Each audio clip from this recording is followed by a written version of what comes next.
Hey everyone, how you doing? This is Amon Green, Green Bay Packers all-time leader in rushing, and you're watching Packers Total Access Live, your daily source for Packer content. Go Pack, go!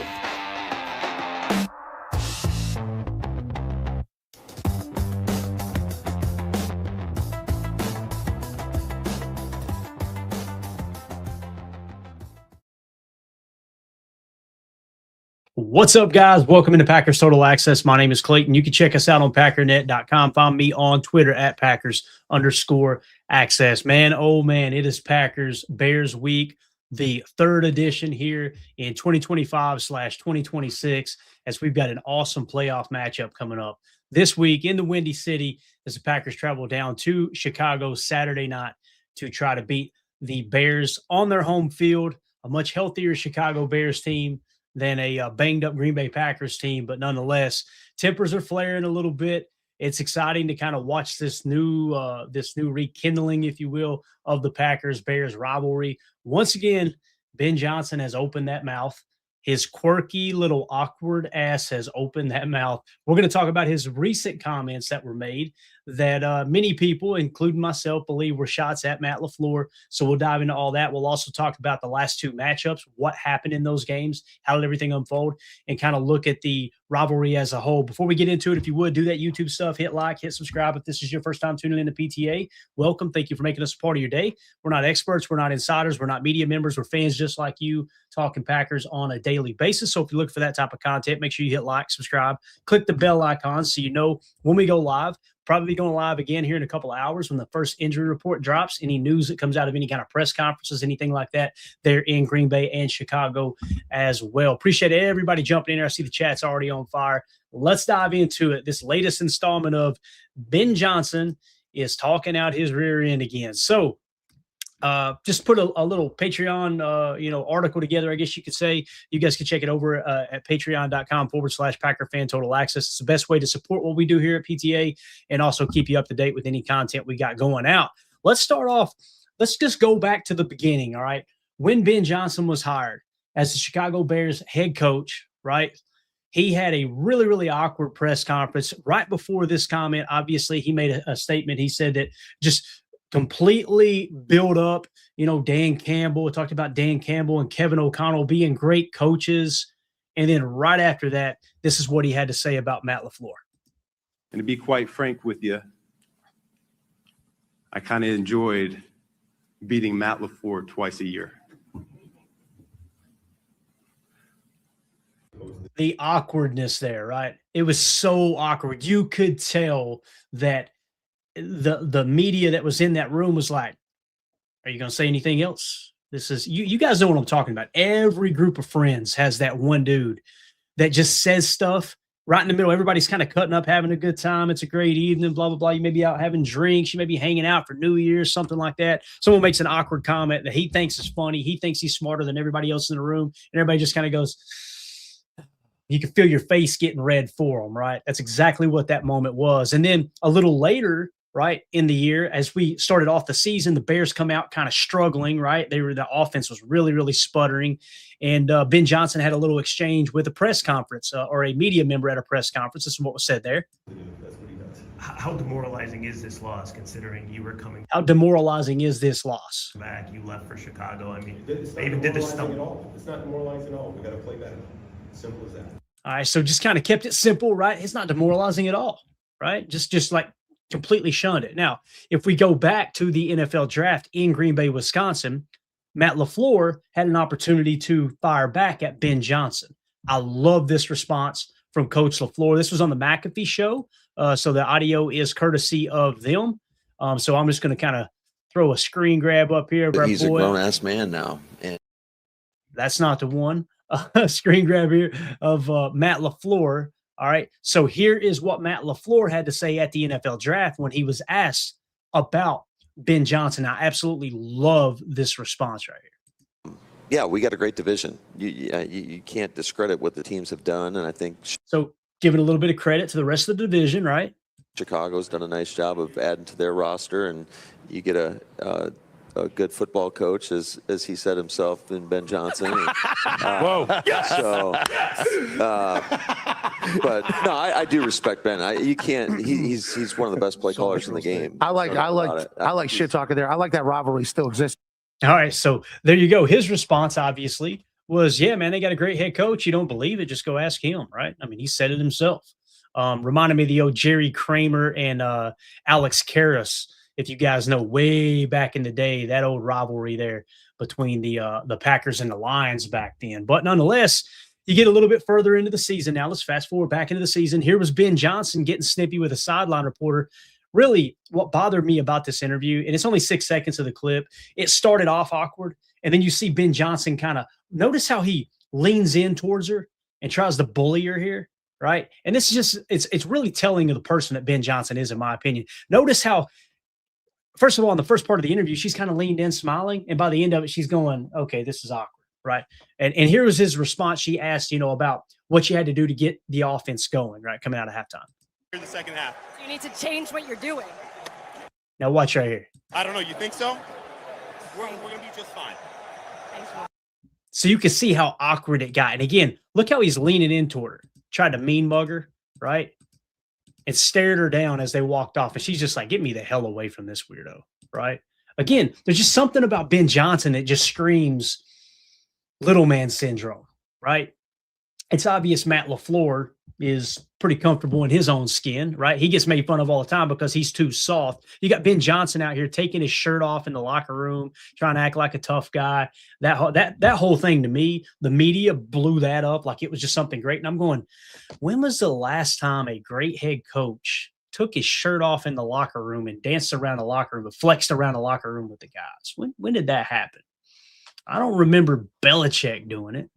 I don't remember Bill Walsh doing it, right? I'm trying to think of the great head coaches. I don't remember Jimmy Johnson was animated, but when did he take off his shirt and try to flex, right? He's another great coach. Mike Holmgren, never did anything like that, right?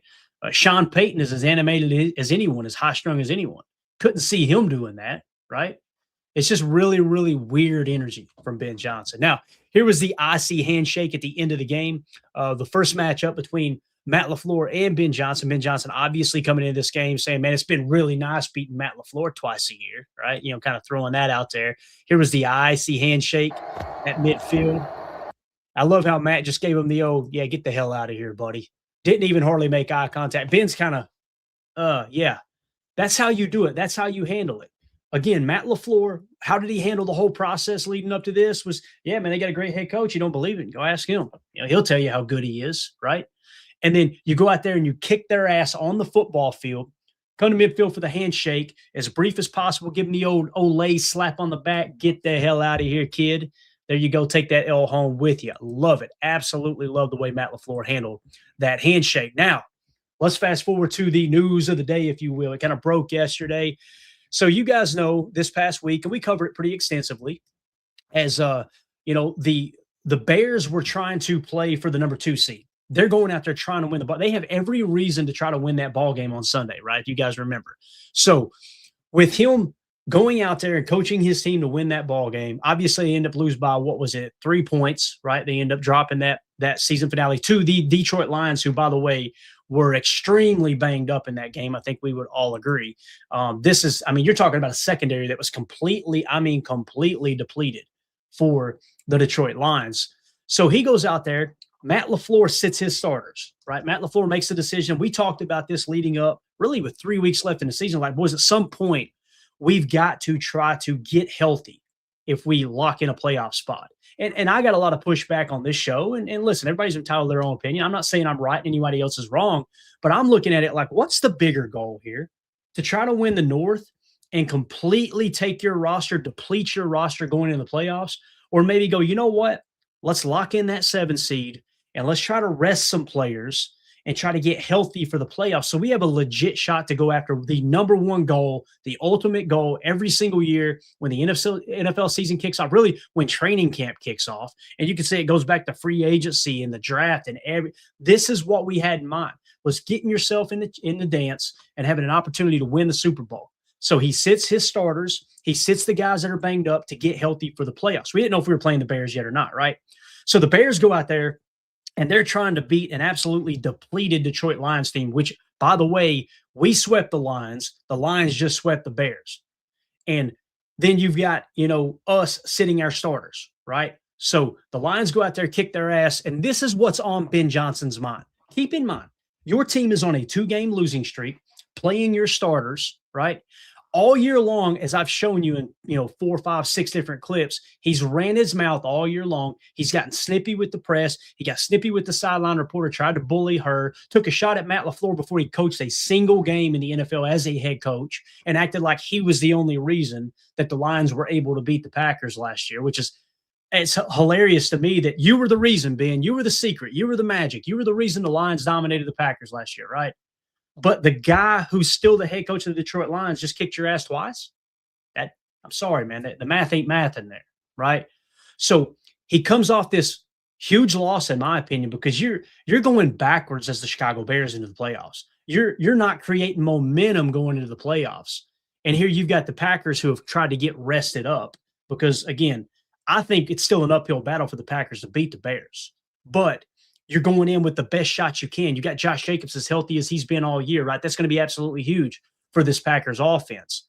So you come off this 2-game losing streak, and this is what's on the head coach's mind. It's not, yeah, man, we just got beat. That's what it is. We got to play better football. We got to go out there and we got to get back to work. We got to get these guys, everybody needs to get ready because really the message should have been, you know what? We can't worry about those 2 losses. The real season begins right now. That should have been the message to your team. This is what he had to say. This is who's on his mind coming out of that game. We're quickly turning the page here. Everyone's disappointed. I appreciate, like I said, their effort. Some teams, they rest their starters. We don't. We play football, and, and we felt like it was really important that we were playing our best ball here today, and we didn't get that job done. So, again, let's play it one more time. Some teams, they rest their starters. We don't. Some teams rest their starters. We don't. This dude's got a serious crush on Matt LaFleur. That's the only thing I could come up with. Like, from day one, he has done nothing but talked about Matt LaFleur. And then he knows immediately, okay, after they losing that game locks them into actually, if they had won the game, right, it would have locked them into the 2 seed. But you had the Eagles that lost to the Commanders, which locked the Bears into the 2 seed. So now he knows in this presser, we're playing Green Bay. And that's what's on his mind is, well, they didn't even play their starters. Absolutely hilarious, man. So let's talk about the last 2 matchups here. So let's go back to the Packers defeating the Chicago Bears. Keep in mind, this was not a healthy Packers team either. And I want to talk about what the quarterbacks did here, okay? This was not a healthy Packers team. We're coming down a stretch, and we are completely banged up. I know Easton Butler put a tweet out earlier today. Tucker Kraft was tied for 7th in touchdowns for tight ends, 1st in yards yak per catch, I think. No, yards per catch, sorry, with 15.3, 7th for Yak with 344. Bro was going to be an all-pro tight end. You could see the offense was going through Tucker Kraft. And Matt LaFleur spent the entire offseason like, we're going to run this thing through Tucker Kraft, and when people start to hammer down on him, we're going to open things up to the receivers. Christian Watson will be healthy. Well, obviously, Tucker Kraft goes down with the ACL. Right. So that's one of the reasons why I point this out. This first win over the Chicago Bears this year was without Tucker Kraft. It was without Elton Jenkins, if I remember correctly, right? Or maybe Elton went out in that game. Nonetheless, Packers completely depleted, right? And here is how the game played out. The Packers won 28-21, right? Both teams shut each other out in the first quarter. The second quarter, the Packers scored 14 points to the Bears 3. You came out in the second half. The Bears scored 11 to the Packers 7. And then both teams scored 7 points in the fourth quarter. The Packers get the win. You guys know Keyshawn Nixon, the game-winning interception in the end zone. Even with the Packers so depleted, they led that entire game, if I remember correctly. There wasn't one point where the Bears took the lead. And then right down the stretch, the Bears try to take the lead on the final play of the game. Obviously, Caleb Williams craps the bed, throws the interception in the end zone when he had a wide open DJ Moore underneath. Now, let's talk about the quarterback matchup in that game. Jordan Love, 17-25, 234 yards passing, 3 touchdowns, 1 pick. He was sacked once for a loss of 14 yards. Caleb Williams, 19 of 35, okay? 186 yards passing, 2 touchdowns, 1 pick, 1 sack, okay? So Jordan Love, again, is always getting compared to Caleb Williams. Like Caleb Williams is this generational franchise, player and blah, blah, blah, blah, blah. Jordan Love outplayed his ass in that matchup. No two ways about it. Going in there with none of his, like very, very few of his key weapons, right? Like, being without Tucker Kraft, being without your starting center. And then obviously the injuries across the board on defense as well. Now we go to week 16 where the Bears pull out the W in overtime. It took overtime to beat a team in the Green Bay Packers who, in this game alone, if I remember correctly, they ended up taking out Josh Jacobs if he did play in that game. So you're without Josh Jacobs. You're obviously still without Tucker Kraft. You have multiple injuries occur throughout that game, right? You've also got Jordan Love going out in that game where he gets completely speared with the crown of the helmet. And to all the Bears fans that still say that was a legal hit, it's absolutely hilarious to me to say, well, Jordan Love ducked his head. Of course, a player is taught to lower their head when they're about to take contact. That's not the problem. The problem is your defender launched himself with the crown of his helmet, which is a personal foul, which got him fined as well. That was a dirty ass hit on Jordan Love that not only took him out of the game, but kind of forced us to keep him out of the last 2 games of the season just to kind of play it cautious to go into the playoffs. And I will say this about the Packers offensive line. Somebody needs to rise up. I'm not saying you go out there and get a personal foul. Hell, maybe it needs to happen on defense. You're going to allow, and this isn't just me talking. This was hearing Mark Tauscher and other former offensive linemen. Actually, David Bakhtiari on Twitter put a comment about that. That would never have gone unnoticed by an offensive line that we played on. Now, this is a much younger offensive line than someone like a David Bakhtiari led, and let's say you had, back in the day, Brian Bulaga, veteran on there, right? You name all the greats, right? Especially when Josh Sitton was on the offensive line. Could you imagine Josh Sitton watching Aaron Rodgers get speared with the crown of the helmet? You think that's going to happen? No. Somebody's losing a kneecap. Somebody probably getting an ACL tour on the next play. And I kind of respect the fact that old school linemen look at it that way. So that was a little bit disheartening for me. It was like, man, y'all not going to go out there and retaliate. It's just like baseball. People don't understand the throwing at a batter. The general rule is you throw at our batter, we're going to throw at your best batter. All right, you want to beam one of our guys? Cool. We're going to go after your most valuable commodity, and we're going to try to put one right between the shoulder blades. That's what we're going to do, right? And that's why you get into the bench warnings and obviously guys getting ejected and whatnot. But nonetheless, Malik Willis playing in that game, 9 of 11, 121 yards passing, 1 touchdown. Jordan Love only threw 13 passes in that game, 8 of 13 for 77 yards. You can see the offense kind of open up because they were game planning around stopping Jordan Love, they being the Bears. And then Malik Willis comes in and brings a different set of skills, right? So they had to kind of adjust on the fly and whatnot. Caleb Williams in that game played good. You've got to tip your cap to Caleb. And I want to say this about Caleb. Well, first of all, 19 to 34, 250 yards passing, 2 touchdowns, no picks, didn't take any sacks. I want to say this about Caleb Williams. When we went into the season, I expected Ben Johnson to have some success. He would have been my head coaching hire because of what he's done. He's an offensive-minded coach. You guys know that's very important to me. If I'm building an organization, I'm going offensive-minded coach over defensive every day of the week and twice on Sunday. I've talked about that in the past. We won't go into it too deep. Now, I expected them to be better. I also expected Ben Johnson to be a better leader, right? He's the one who's kind of in the media looking like a whiny ass and taking shots. Notice, too, every time that they lose a couple of football games, that's when he does it, right? He's kind of pouting almost, right? I expected Caleb Williams to be the one doing that this year. I had to tip my cap to Caleb Williams. Chicago Bears fans, if you're watching this later or right now live, I think you guys got one. Now, he's got to fix the accuracy. He does. And he's an electric football player. He's got a bunch of talent, right? But the thing that's impressed me the most about Caleb Williams is his maturity. That dude has matured as the year has gone on. And to me, it seems like Ben Johnson's going in the opposite direction. Really, really strange. I did not have that on my bingo card for sure. And then, of course, I just added in here like the most recent track record between the Packers and the Bears. Going back, let's just go back the last 20 games, right? Let's start in 2016. Packers win 26-10. Next matchup, Packers win 30-27. Next, Packers win 35-14. Packers win 23-16. Packers win 24-23. Now, on December 16, 2018, the Packers lose 24-17. Then you're right back in the dub column the next year in 2019, September 5th, 2019. Packers win 10-3. Packers win 21-13. Packers win 41-25. Packers win 35-16. Packers win 24-14. Packers win 45-30. Packers win 27-10. Packers win 28-19. Packers win 38-20. Packers win 17-9. Packers win 20-19. And then you go to that loss in 2025 last year where Jordan Love didn't play in that game either, right? He played, they pulled him. Christian Watson tears his ACL, injuries pile up, and you can see the coaching staff going, well, crap, we just lost our number one receiver right before the playoffs. Get everybody's ass out of there. So they started pulling starters out. Even with the starters pulled out, the Bears won 24-22 in that game.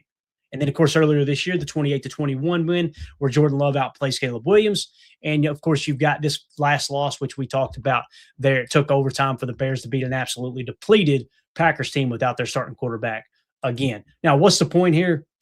This rivalry is alive and well. It really is. I'm excited about this matchup. But, again, I'm eager to know what everybody's comments are. How do y'all feel about Ben Johnson in the comments he's made? Maybe you're a Packer fan. You go, it don't bother me that much. It doesn't bother me like, how dare he? It bothers me like, where's the backbone of this team, boys? And I feel like when we went into that first matchup against the Bears, there was a couple of players that made comments, right? Like Jordan Love said, no, I ain't thinking about that. I ain't thinking about it. They asked Matt LaFleur, I ain't even thinking about it. Post-game, don't you think post-game Matt LaFleur, all right, he ran that mouth, and I showed him who was boss. Let me tell y'all what I think now. No, you know what he said? We got to play him in 2 weeks. We'll see him again in 2 weeks. Like, he was excited about the next matchup, right? I just love where the rivalry's at. I think Ben Johnson's quirky. I think that there's a chance that Ben Johnson, it's sometimes, it's equally important as a leader. How do you handle success, but also how do you handle failure, right? Both of those things, as Mike McCarthy used to say when he was in Green Bay, sometimes it's harder to handle success than it is losses, right? Well, how does Ben Johnson react to the losses? We showed you. He got snippy with the media and taking a shot at a female sideline reporter and trying to bully her, right? Taking shots at Matt LaFleur. And then how does he react when they're doing good and they're winning? He's overly emotional, takes his shirt off in the locker room, flexes like a freaking weirdo, runs around the locker room like, ooh, Caleb Williams staring at him. That was kind of awkward. I ain't gonna lie, just a little bit weird vibe in the Bears locker room in that whole situation. And now you got a 2-game losing streak while playing your starters. And how does he respond? He's still got Matt LaFleur in his mind. He's still taking shots at Matt LaFleur. Telling you, man, the Bears may have success from here on out. They may. That's a possibility. But boy, oh boy, the little hiccups in between, mark my words, you're going to see this stuff start to surface. And you're going to see a little bit of locker room problems if Ben Johnson doesn't get the emotions in check. Because, again, I expected that from Caleb Williams, a young football player. I didn't expect it from Ben Johnson. It's kind of the opposite. Caleb has impressed me. So I'm eager to know, how does everybody else feel in the chat? What do you think? I know I didn't just see that comment in there.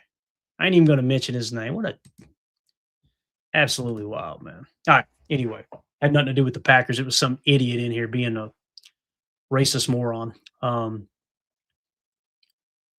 2026, and we still got. It's just wild. Absolutely wild. Anyway, let us know in the comments how you guys think. How do you feel about Ben Johnson's comment? How do you feel about this game? Let me know, man. Are you feeling good about it, Packer fans? Are you feeling, hey, man, it could go either way? I'm in the camp of it could go either way. If this was a healthy Packers roster, I'd be like, oh, yeah, dude. Let's go up there. Let's line them up and let's crack skulls. I feel good about where the Packers are at, right? If you had Tucker Kraft out there, if you had Elton Jenkins, if you had Micah Parsons, right? All these great football players. I would feel a lot better about this situation. But going in so banged up, the one thing the Packers have on their side is the Bears are cocky as all get out. Everything's riding on this game. They've got a ton of pressure on them too, because if they lose this game and they're one and done, it's going to get loud again like it was the first 4 weeks of the season, right? Now, on the Packers side, you've got a group of guys that have looked around and they've watched their buddies, they've watched their friends, their teammates that they shed blood, sweat, and tears with all through training camp and all in the offseason program, and you've seen them go down one by one, putting their body on the line and sustaining major injuries, and now they're going to look around and go, you know what? Let's go out there and shock the freaking world. That's what gives me hope about this game, big time. So I'm excited to see how this one goes. Let me know in the comments how you feel. Also, make sure you hit like, subscribe, click the bell icon so you're notified when we go live in the future. I'm sure we'll be live again here in a couple hours when we get injury news and things like that breaking. I'll put another live stream together. So make sure you keep that bell icon clicked. We'll see you guys in a little bit. My name's Clayton. This is PTA. Go Pack, go. Here we go. We're out.